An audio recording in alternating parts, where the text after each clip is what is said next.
One reason people dismiss the possibility that the September 11th attack was a government operation is that they cannot believe everybody in the U.S. government would remain silent about such an incredible crime.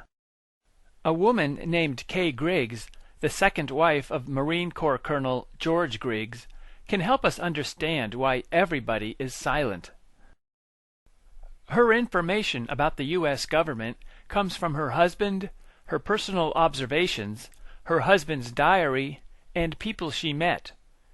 Even if some of her information is incorrect, the top military and political leaders of America are routinely blackmailed, bribed, threatened, and manipulated. She mentions many government officials by name, so if her accusations are false, she is making a lot of slanderous remarks about a lot of people. For example, I found my husband's diary, which I have here, which they have been not anxious to have get out. Uh-huh. No, they meaning? General Sheehan, General Krulak, Marine Corps colonels, generals, Al Gray, Cook, and especially General Joy. Joy. General Jim Joy Uh-huh. and General Carl Steiner they're evil men. And they are in this diary meeting with my husband almost every day in Beirut.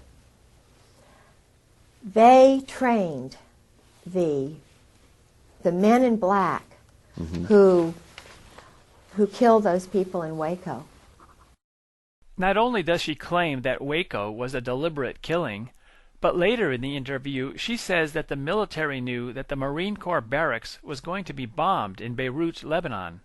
That bombing occurred in 1983, and more than 200 Marines died. The official story is that the bombing was a result of Arab terrorists. She doesn't explain why the military would allow hundreds of Marines to die, so we are left to wonder if the bombing was intended to give the Marines an excuse to get out of Lebanon, or if it was intended to create anger towards Arabs. As with the September 11th attack, the Oklahoma City bombing, and the killings at Waco, it is difficult to find a sensible motive. But perhaps Kay Griggs is correct that many top government officials are under the control of criminals and lunatics. She explains that one of the methods to control government officials is to pressure them into doing unusual sexual activities, which can then be used to blackmail them. She believes that some universities have special fraternities for this purpose.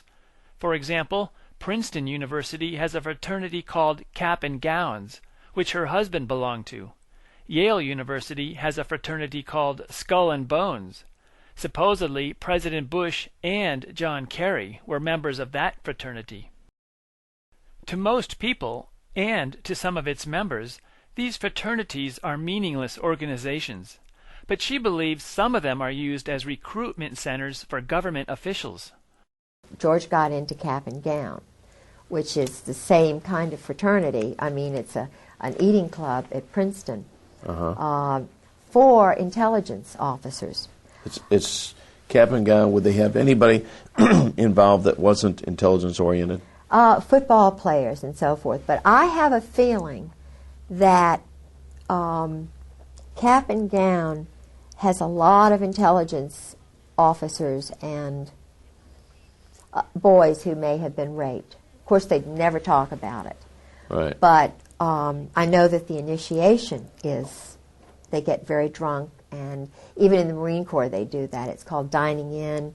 They have the shellback ceremony. They do a lot of homosexual enticement. The boys are, when they come in, when they're new recruits, they strip them nude, they violate their personal parts. There's a lot of that is going on. What about even now? Tailhook? Yeah. Is there a connection? Yeah, sure, because the cream of the crop is doing this. They're having group sex parties. And that was a Navy operation too, wasn't it? Yeah.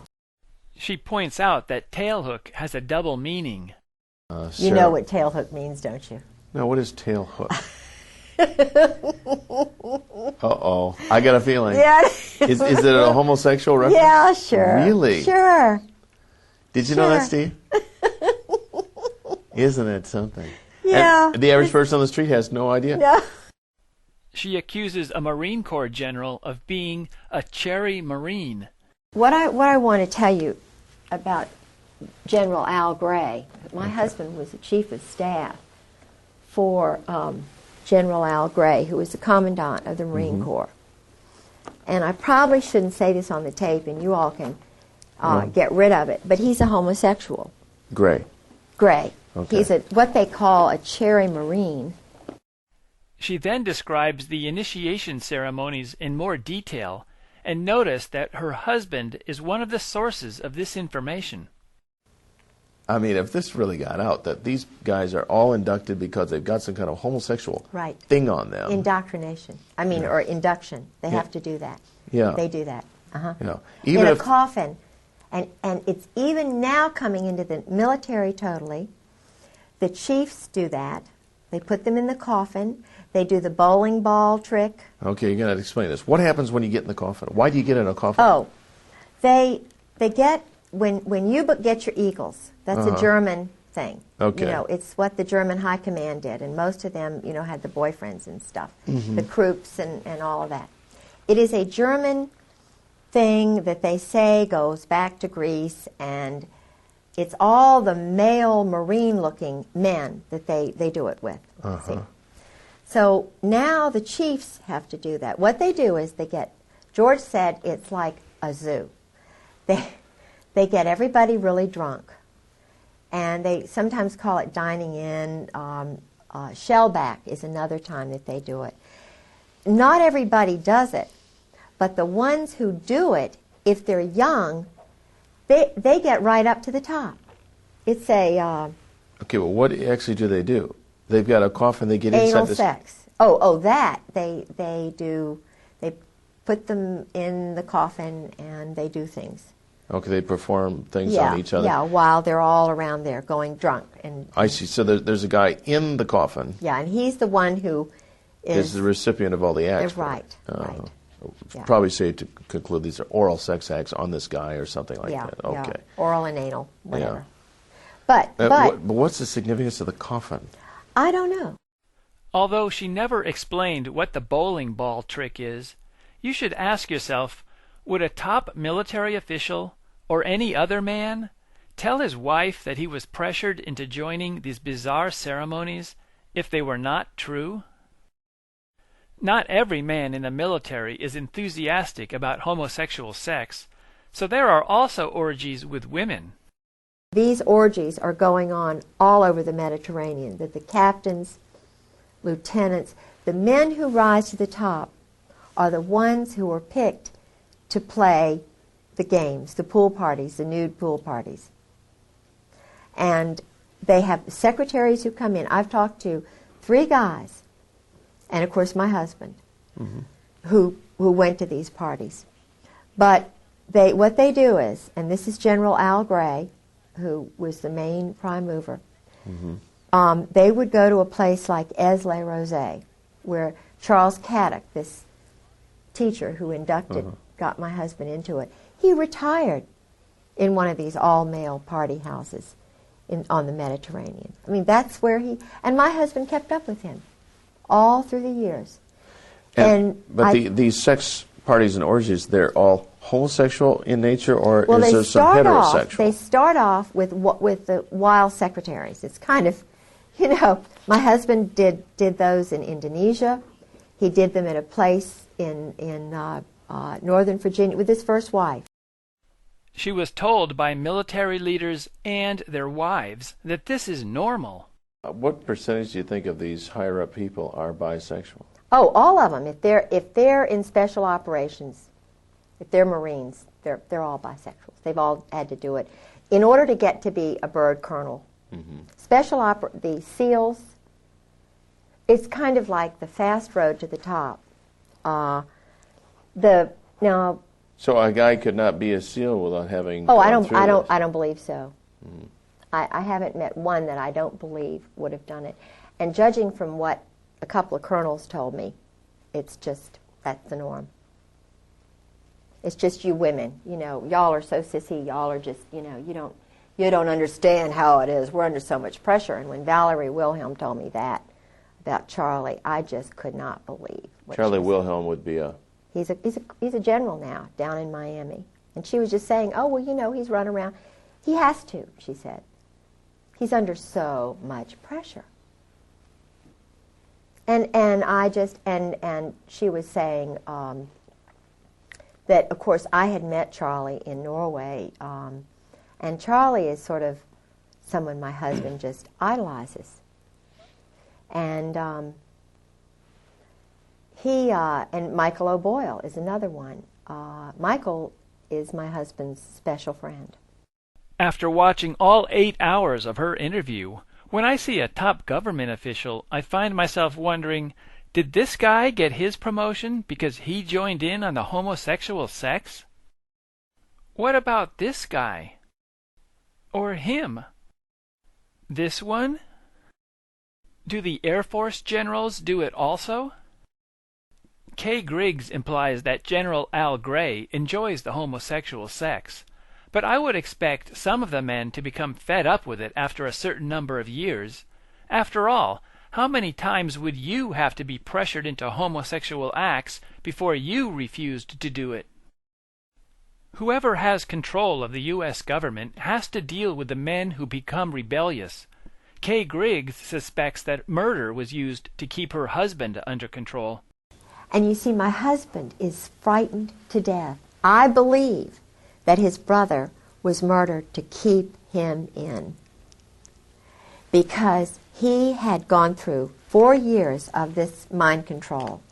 And the man who did it, you can see this on the video, his name was Charles Caddick, and another man named Alexander Robinson. She also suspects other people were murdered, such as former CIA Director William Colby. She also mentions the technique of condemning a person to a mental institution, which almost happened to a person named Bob. There were a couple of others. Paisley, who was murdered almost like this other man. Paisley was murdered like William Colby. Paisley was also hanging around with homosexuals. He went to the Rush River Lodge. That is the one. So did Bob Woodward. Bob Woodward, you know. The reporter? Yeah. Henry Kissinger was a well-known, totally a homosexual, not even both ways. And so his wife is a marriage of it's just a convenience. Yeah, and he might, maybe he's discovered women in his late age, I don't know. But, no, I heard through a very well-grounded German that Henry's best friend's father told Henry to stay away from him, and that's why Henry left. The family were embarrassed, and Henry went to Britain, where they did this, and then changed his name from Heinz to Henry.